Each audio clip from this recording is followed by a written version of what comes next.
सादर नमस्कार कर रही हूँ। आइए आज हम कार्तिक महात्म का 13वां और 14वां भाग सुनाने जा रही हूँ। कृपया आप लोग शांत चित्त होकर इस कथा को सुनिएगा और लाभ उठाइएगा। आइए अपने वाणी को थोड़ा हम लोग पवित्र कर लें। नाम तुम्हारा तारनहारा, नाम तुम्हारा तारनहारा, नाम तुम्हारा तारनहारा, कब तेरा दर्शन होगा, जिसकी रचना इतनी सुंदर है, ओ कितना सुंदर होगा, ओ कितना सुंदर होगा। नाम तुम्हारा तारनहारा, नाम तुम्हारा तारनहारा, प्रभु कब तेरा दर्शन होगा, जिसकी रचना इतनी सुंदर, ओ कितना सुंदर होगा, ओ कितना सुंदर होगा। बोलिए विष्णु भगवान की जय, श्री राधा रमण सरकार की जय। आइए हम कुछ आंवला में जल देने का मंत्र बतला रहे हैं। आप लोग ध्यानपूर्वक सुनिएगा और लाभ उठाइएगा। हरियर हरियर आंवरा, श्याम सुंदर सांवरा, खोली कृष्ण केवाड़ी, हम आई ब्रौरी दुआरी। हरियर हरियर आंवरा, श्याम सुंदर सांवरा, खोली कृष्ण केवाड़ी, हम आई ब्रौरी दुआरी। ओम नमो भगवते वासुदेवाय, ओम नमो भगवते वासुदेवाय, ओम नमो भगवते वासुदेवाय। ऐसा कहकर आंवला में आप जल चढ़ा दीजिए। बोलिए युगल सरकार की जय, राघवेंद्र सरकार की जय। 13वां अध्याय। दैत्यों की तीक्ष्ण प्रहारों से व्याकुल देवता इधर उधर भागने लगे। तब इंद्र आदि को इस प्रकार भयभीत देखकर गरुड़ पर चढ़े भगवान युद्ध में आगे बढ़े। उन्होंने अपना सारंग नामक धनुष उठाकर बड़े जोर से टंकार किया। त्रिलोक गूंज उठा। पल मात्र में ही भगवान विष्णु ने हजारों दैत्यों के सिर काट गिराए। यह देखकर जलंधर के क्रोध की सीमा न रही।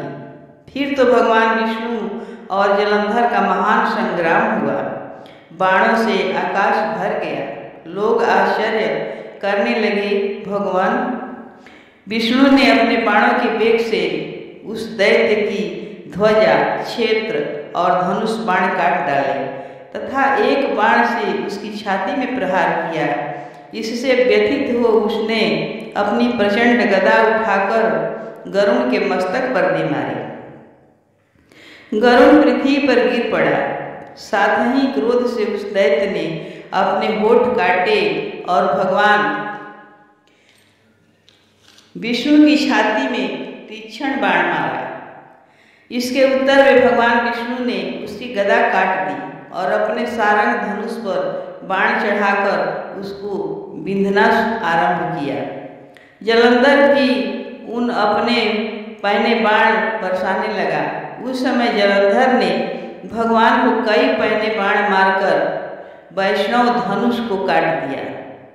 धनुष कट जाने पर भगवान ने गदा ग्रहण कर ली और शीघ्र ही जलंधर को खींचकर मारी।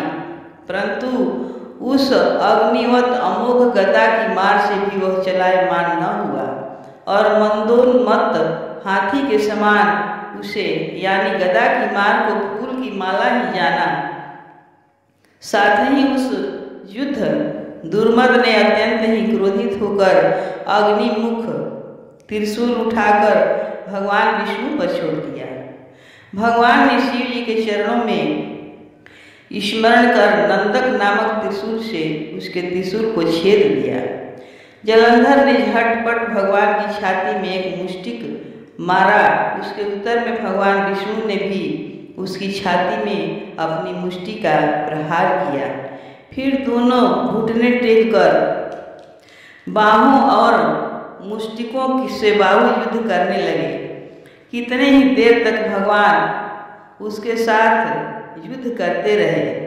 जब वह कुछ श्रमित से हो गए तब सर्वश्रेष्ठ मायावी से भगवान उस दैत्य से मेघवाणी में बोले, हे रणधुर्मत दैत्य श्रेष्ठ, धन्य है जो इस महायुद्ध में इतने बड़े बड़े आयुधों से भी भयभीत न हुआ।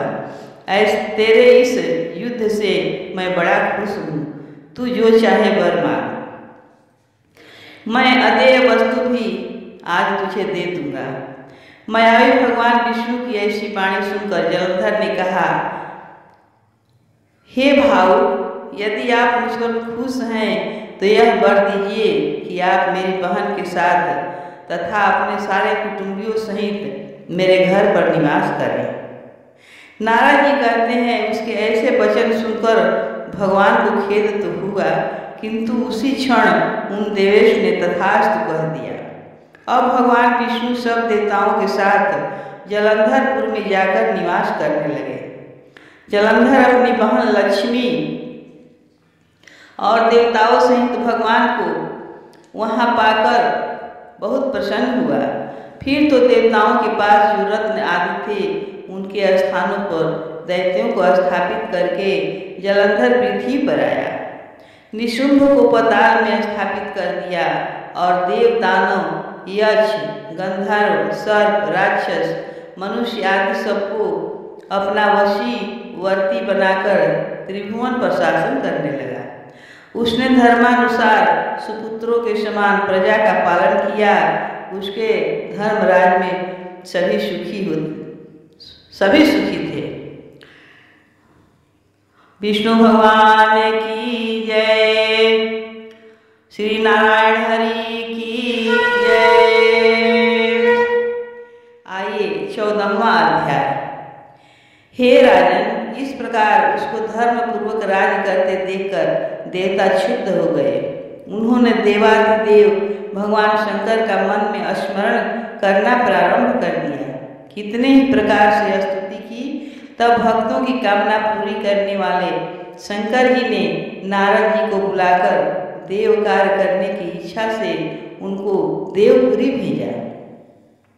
शंकर भक्त नारद भगवान शंकर की आज्ञा से देवपुरी में गए। इंद्र आदि सभी देवता व्याकुल हो शीघ्रता से उठकर श्री नारद जी की स्तुति करने लगे। उत्कंठा भरी दृष्टि से सबने नारद जी की ओर देखा।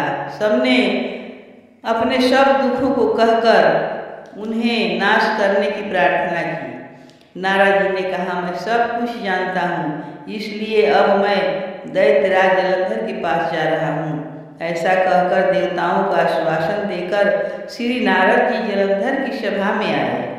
जलंधर ने नारद जी के चरणों की पूजा कर हंसते हुए कहा, हे ब्राह्मण, कहिए आप कहाँ से आ रहे हैं और कहाँ कहाँ पर आपने क्या क्या देखा, यहाँ कैसे आए हैं? मेरे योग्य जो सेवा हो उसके लिए मुझे आज्ञा दीजिए। जलंधर के इस प्रकार के वचन सुनकर नारद जी प्रसन्न होकर बोले, हे दानवराज महाबुद्धिमान जलंधर, तुम धन्य हो, क्योंकि इस समय सब रत्नों के भोक्ता एक तुम ही हो। हे दैत्य श्रेष्ठ, जब आप मेरे आगमन का कारण सुनिए। मैं आज यहाँ आया हूँ। हे दैत्यराज, मैं स्वेच्छा से कैलाश पर्वत पर गया था, जहाँ 10,000 योजनों में कल्प वृक्ष का वन है। वहाँ पर मैं सैकड़ों कामधेनुओं को घूमते हुए देखा तथा यह भी देखा कि वह वन चिंतामणि से प्रकाशित परम दिव्य, अद्भुत और सब स्वर्णमय है। मैंने वहाँ पार्वती के साथ स्थित शंकर जी को भी देखा जो सर्वांग सुंदर, गौरवर्ण, त्रिनेत्र और मस्तक पर चंद्रमा धारण किए हुए हैं। यह देखकर मुझे बड़ा आश्चर्य हुआ।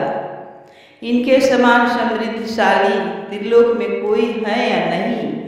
दैत्येंद्र, उसी समय मुझे तुम्हारी भी स्मृति का स्मरण हुआ और देखने की इच्छा से तुम्हारे पास आया हूँ। यह सुनकर जलंधर को बड़ा हर्ष हुआ। उसने नारद जी को अपनी सब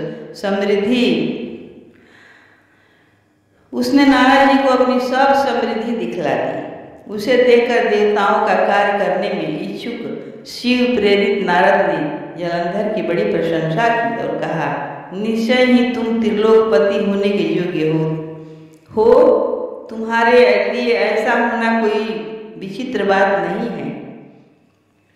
मैं देखता हूँ और तुम्हारे पास सब कुछ है, किसी बात की कमी नहीं है। एरावत, उच्चय सर्वा घोड़ा, कल्प वृक्ष और कुबेर की निधि तुम्हारे पास है। मणियों और रत्नों के ढेर भी तुम्हारे पास लगे हुए हैं। ब्रह्मा जी का हंस युक्त विमान भी तुम्हारे पास है और धुतलोक, पताल और पृथ्वी पर जितने भी रत्न आदि हैं वह सब तुम्हारे ही तो हैं। मैं तुम्हारे इस प्रकार के रत्न ऐश्वर्य को देखकर बड़ा प्रसन्न हूँ, परंतु तुम्हारे पास कोई स्त्री नहीं है, इसलिए तुम्हारा यह सब कुछ फीका है। तुम कोई स्त्री रत्न ग्रहण करो। नारद जी के इस प्रकार के वचन सुनकर दैत्य काम से व्याकुल हो गया। उसने नारद जी को प्रणाम करके पूछा कि ऐसी स्त्री कहाँ मिलेगी जो सब रत्नों में श्रेष्ठ हो। यदि ऐसा रत्न कहीं मिले तो मुझे उसे अवश्य लाऊंगा। देवर्षि नारद बोले, ऐसा रत्न तो कैलाश पर्वत पर योगी शंकर के पास ही है। उनकी सर्वांग सुंदर पत्नी देवी पार्वती बहुत ही मनोहर है। उसके समान सुंदरी मैंने आज तक नहीं देखी। शंकर से बढ़कर समृद्धिमान दूसरा कोई नहीं है। उसके इस रत्न की महिमा तीनों लोकों में कहीं पार भी नहीं है। तभी तो परम विरक्त आत्मा राम शंकर भी उसके वश में हो गए हैं। देवर्षि नारद उस दैत्य से ऐसा कहकर अन्य कार्य करने की इच्छा से आकाश मार्ग से चले गए। बोलिए विष्णु भगवान की जय।